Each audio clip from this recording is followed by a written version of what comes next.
Vivo en un pequeño pueblo de la taiga. No es un lugar que aparezca en ningún mapa, a menos que sepas dónde buscar.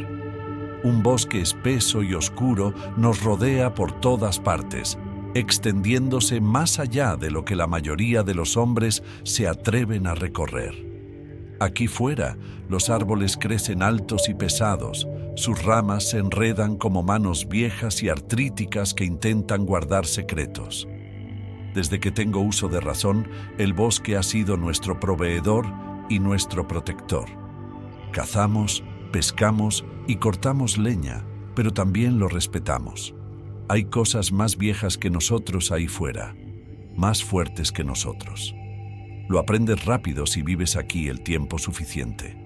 Los turistas que vienen no lo entienden. Aparecen con chaquetas brillantes y botas caras, llevan cámaras y se ríen a carcajadas, como si pudieran conquistar la taiga con sonrisas y mapas. He visto a muchos de ellos ir y venir. La mayoría se marchan sin nada más que ampollas y picaduras de mosquito, quizá un par de fotos de algún ciervo o de viejas cabañas de madera. Pero de vez en cuando, alguien va demasiado lejos, a lugares que no le corresponden, y el bosque decide quedárselo. Esta historia ocurrió hace unos veranos. Un grupo de 6 personas llegó a la aldea, jóvenes y ruidosos, con los rostros enrojecidos por la emoción. Preguntaron por rutas de senderismo, ruinas antiguas y misteriosas leyendas locales. No eran los primeros en preguntar. A la gente de ciudad le gustan las historias extrañas e inexplicables. Les dije lo que le digo a todo el mundo. No te salgas de los senderos señalizados, no acampes más allá de los arroyos y no toques lo que no te pertenece. No me hicieron caso, nunca lo hacen. Los vi por última vez justo antes del atardecer.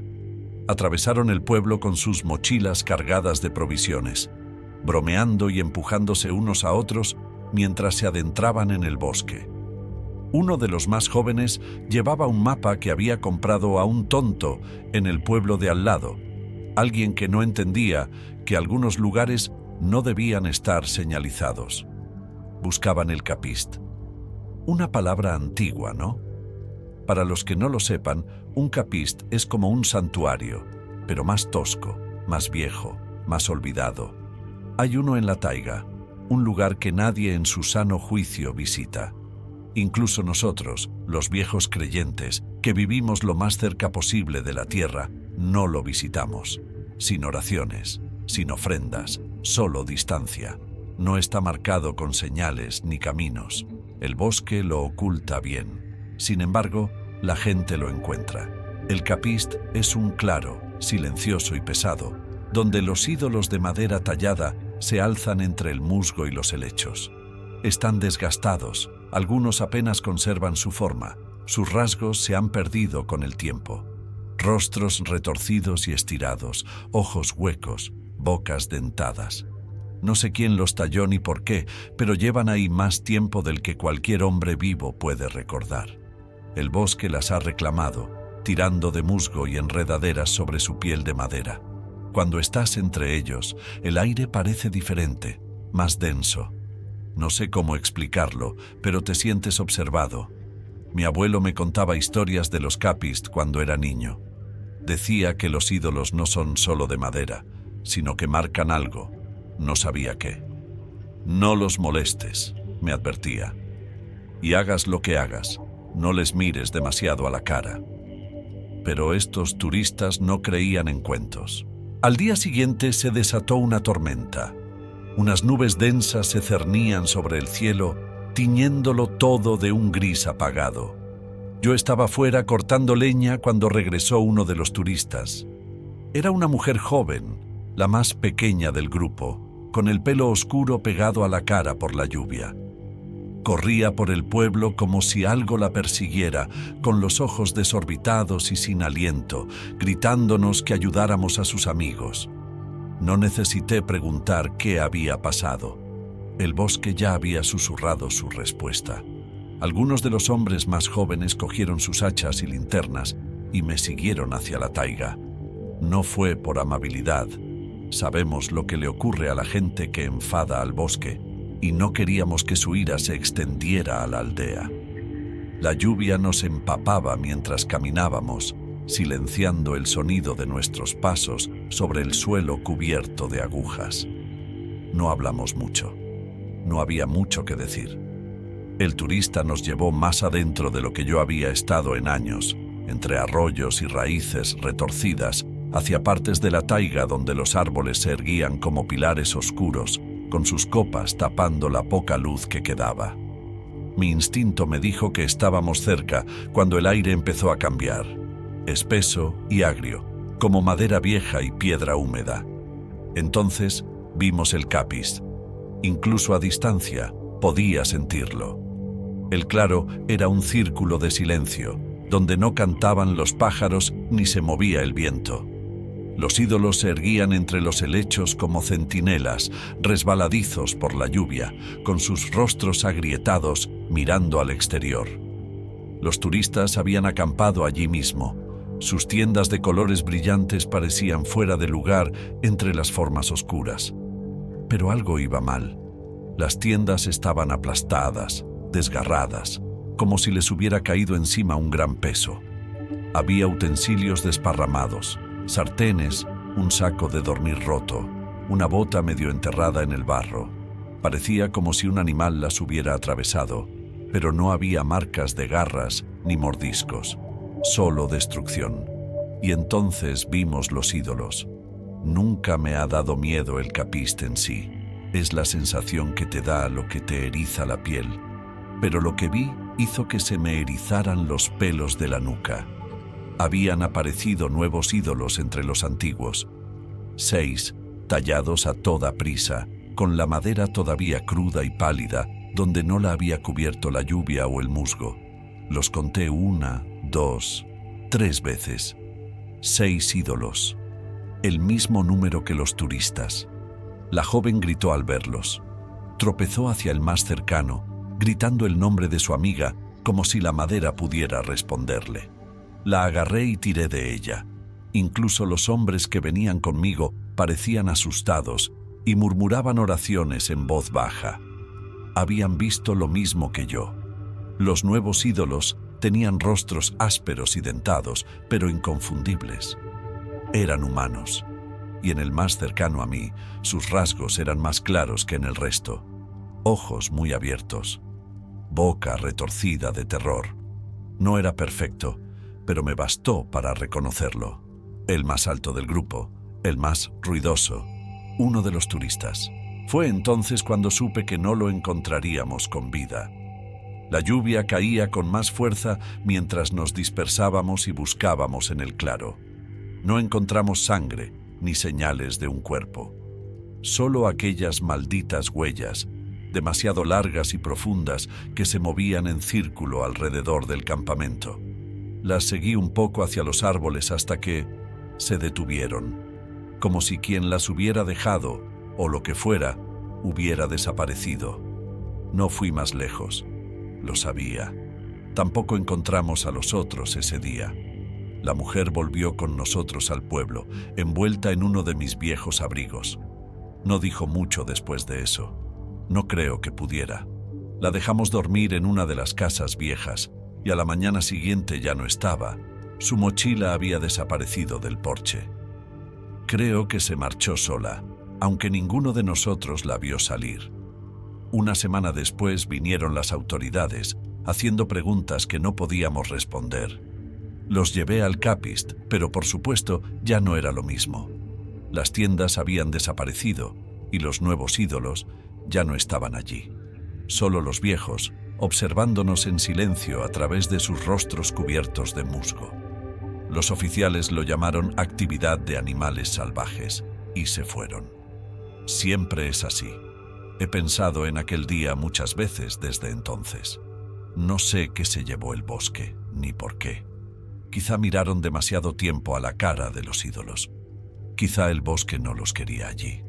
Todo lo que sé es esto. Cuando la gente desaparece aquí, no vuelve. La taiga es vieja, más vieja que nosotros, más vieja que nuestras historias.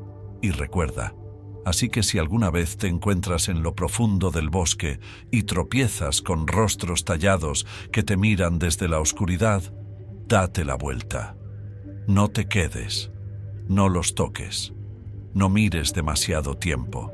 Al bosque no le gusta que lo molesten y nunca olvida a los que lo hacen.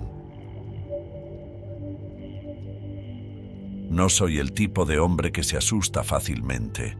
He pasado la mayor parte de mi vida solo en la naturaleza, pescando, cazando con trampas y cazando.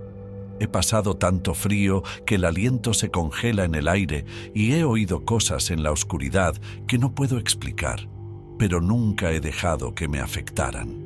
Siempre he creído que el bosque tiene sus reglas, su equilibrio, y siempre que lo respetes, te dejará salir con vida. Esa creencia me ha llevado a través de ventiscas, encuentros con osos y noches tan silenciosas que parecía que los árboles estaban escuchando. Pero hay algo en la taiga en invierno. Es diferente. Puedes sentirlo en cuanto te adentras en esos bosques interminables. El silencio no es solo ausencia de sonido.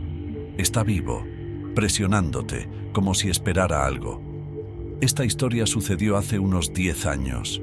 Me encontraba en el extremo norte, cerca de los límites del desierto siberiano, cazando para la temporada.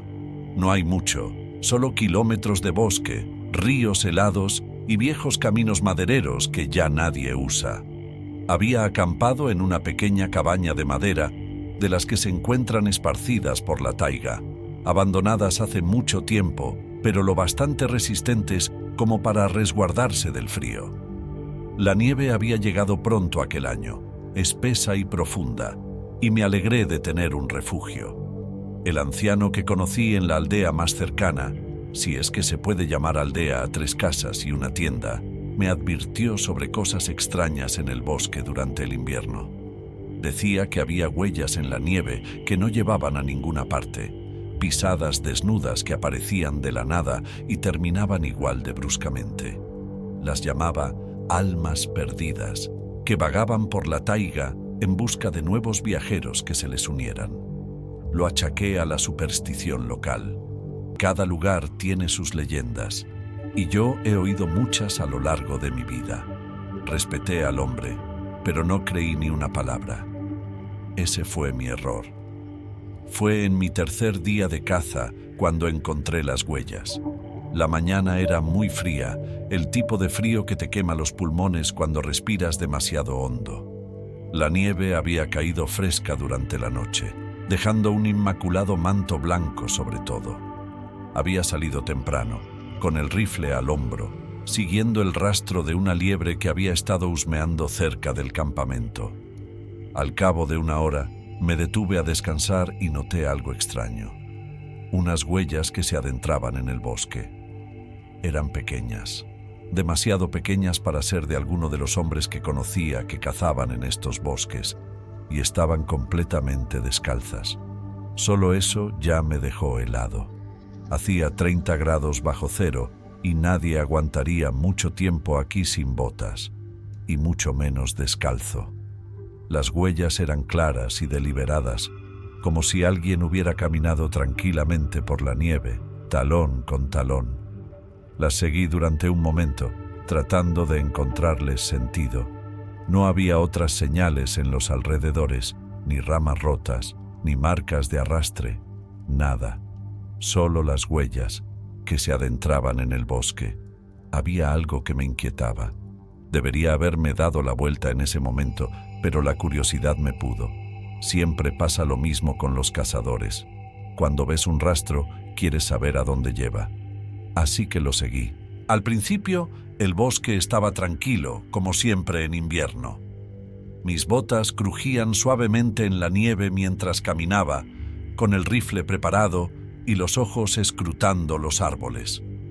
Las huellas seguían en línea recta, ininterrumpidas y perfectas, como si quien las hubiera hecho no hubiera dudado ni una sola vez. Cuanto más me alejaba, más frío parecía hacer. El aire tenía un peso extraño, pesado e inmóvil, y mi respiración sonaba más fuerte de lo que debería. Después de unos 800 metros, las vías se detuvieron. Me refiero a que se detuvieron por completo. No había ningún giro, ninguna señal de que alguien hubiera dado marcha atrás, ningún desvanecimiento gradual como el que cabría esperar del viento o de la nieve derretida. Un paso estaba allí, claro como el día, y el siguiente era nada. Solo nieve lisa e intacta que se extendía en todas direcciones. Me quedé allí, mirando fijamente el lugar donde terminaba el sendero, tratando de encontrarle sentido. Mi mente empezó a barajar posibilidades. Quizá alguien había saltado a un árbol, pero no había ramas bajas, nada a lo que agarrarse. Quizá el viento había rellenado las huellas, pero la nieve estaba intacta. Oí un débil sonido procedente del bosque. Al principio era débil, arrastrado por el viento, pero estaba cerca, demasiado cerca. Parecía la risa de un niño, aguda y juguetona, resonando entre los árboles. Se me heló la sangre. Me giré y escudriñé el bosque, con la respiración entrecortada y helada. No había más huellas a mi alrededor que las mías, ni señales de nadie cerca. La risa volvió a sonar, esta vez más cerca, rebotando entre los árboles como si viniera de todas partes a la vez. Las manos se me pusieron húmedas a pesar del frío y apreté el rifle con más fuerza. No era el sonido de un niño jugando. Había algo que no encajaba. Era demasiado fuerte, demasiado agudo, como si no perteneciera a este lugar. No me asusto fácilmente, pero allí de pie, en medio de la taiga, con aquel sonido rodeándome, me sentí pequeño, vulnerable. Me volví hacia mis huellas y empecé a caminar deprisa, casi corriendo. Todos mis instintos me gritaban que saliera, pero el bosque no me dejó ir tan fácilmente. Seguí mis huellas por donde había venido, pero después de unos cientos de metros me di cuenta de que algo iba mal. La nieve a mi alrededor parecía diferente, más oscura, como si las sombras se hubieran hecho más profundas. Mis huellas seguían allí, en dirección al campamento, pero notaba que algo me seguía. Al principio no lo oí, solo lo sentí, como cuando sabes que alguien está detrás de ti, pero no quieres darte la vuelta. Entonces oí pasos suaves y deliberados en la nieve, justo detrás de mí. Me detuve, al igual que las pisadas.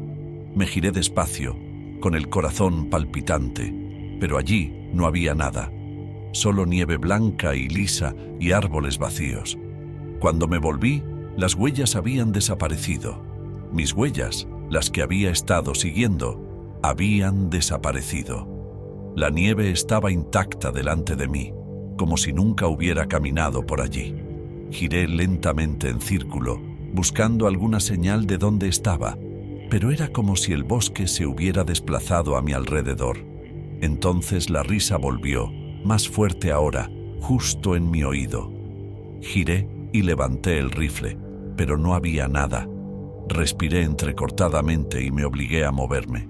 Ya no sabía a dónde iba, solo necesitaba ir. El bosque parecía interminable, cada árbol idéntico al anterior, la nieve extendiéndose en todas direcciones. Tropecé al correr. Las botas resbalaban y las ramas me arañaban la chaqueta. No dejaba de mirar por encima del hombro, convencida de que vería algo allí, algo fuera de mi vista, esperando. Después de lo que me parecieron horas, llegué a un pequeño claro. Caí de rodillas, jadeando, con la piel helada de sudor. Había vuelto el silencio, denso y sofocante. Permanecí allí largo rato, con el rifle en el regazo, intentando calmar los nervios. Las risas habían desaparecido, pero no podía quitarme la sensación de que algo me observaba. No me moví hasta que la luz empezó a desvanecerse y el cielo se volvió gris. Finalmente, elegí una dirección y caminé, con la esperanza de tropezar con algún punto de referencia. Había estado en la taiga suficientes veces como para saber que el bosque podía jugarte malas pasadas y desorientarte si se lo permitías. Pero esto me parecía diferente. Equivocado. El aire seguía teniendo ese peso, como si el propio bosque contuviera la respiración. No sé cuánto tiempo caminé, pero justo cuando empezaba a anochecer, vi la débil silueta de mi campamento entre los árboles. El alivio me golpeó como un puñetazo en el estómago. Prácticamente corrí hacia la cabaña, me desplomé dentro y cerré la puerta de un portazo. Aquel pequeño refugio de madera nunca me había parecido tanto un hogar. Aquella noche no dormí. Me senté junto al fuego con el rifle sobre las rodillas, mirando fijamente a la puerta y escuchando cada crujido, cada ráfaga de viento. Esperaba volver a oír aquella risa, pero el bosque seguía en silencio. Por la mañana, la tormenta había cubierto el suelo de nieve fresca. Mis huellas del día anterior habían desaparecido. Recogí mi equipo y me marché sin mirar atrás. No sé lo que me he encontrado ahí fuera. Me he dicho cientos de veces que era mi mente la que me jugaba una mala pasada, que el silencio y el frío me afectaron, pero no lo creo. Las risas eran reales, las huellas eran reales, y lo que había ahí fuera, lo que sigue a la gente que se adentra demasiado en la taiga en invierno, no quiere ser encontrado. En los bosques cercanos a Arkhangelsk, donde los ríos corren negros y fríos, la niebla tiene una forma de tragarse las cosas enteras. El silencio aquí es pesado, del tipo que te oprime el pecho y te deja conteniendo la respiración. Nací en este silencio, crecí entre mi gente, los Starovers o viejos creyentes, como se les llama. Vivimos apartados en los confines del mundo, cerca de Dios y lejos de los hombres. Me llamo Inokendi, y no soy ajeno a las viejas costumbres ni a las viejas advertencias. Algunas historias las contamos para asustar a los niños, para mantenerlos cerca del fuego y lejos de los ríos. Pero otras encierran una verdad más afilada que cualquier cuchillo. Esta es la historia de la mujer ahogada, y no se cuenta a la ligera. Yo tenía 40 años cuando ocurrió. Aquel invierno, la nieve llegó tarde, pero la niebla, espesa, blanca, impenetrable, pareció instalarse pronto y se negó a marcharse. Llegó al anochecer arrastrándose por el suelo como un ser vivo, aferrándose a los árboles y retorciéndose entre la maleza. Podías sentirlo en movimiento, aunque nunca lo verías. El río siempre estaba peor. De día era un espejo oscuro que se extendía por el bosque, su superficie inmóvil y fría. Por la noche se convertía en otra cosa, algo hambriento. Los ancianos siempre nos advertían de la niebla junto al río. No respondáis si llama la mujer, decían.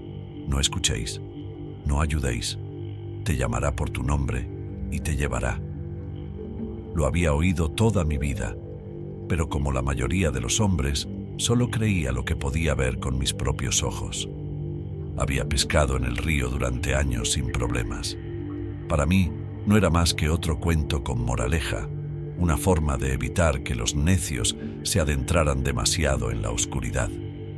Pero hasta el más testarudo de nosotros puede aprender a tener miedo. Empezó con un hombre de un pueblo cercano, un pescador como yo. No le conocía bien, pero le había visto en el mercado, con las redes llenas de peces del río.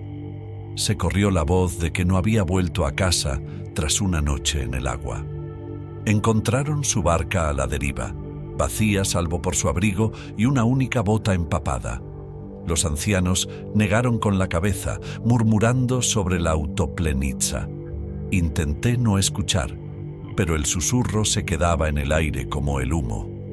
3 días después lo encontraron. Estaba atrapado entre los juncos donde se dobla el río, con el cuerpo medio sumergido, rígido por el frío. Dicen que tenía la cara torcida y la boca abierta, como si hubiera muerto en medio de un grito. En la mano derecha, apretada con tanta fuerza que tuvieron que separarle los dedos, tenía un montón de algas húmedas y podridas. Después de aquello, nadie iba al río por la noche. Las hogueras ardían con más fuerza y las puertas permanecían cerradas tras la puesta de sol. Las viejas advertencias volvieron con toda su fuerza, pronunciadas en voz baja alrededor del fuego. La mujer ahogada viene en la niebla. Llama a los perdidos. Si escuchas, te llevará a ti también. Quería ignorarlo. Intenté no darle importancia, concentrarme en mi trabajo y dejar pasar las supersticiones. Pero el río era mi medio de vida y las supersticiones no ponen pescado en la mesa.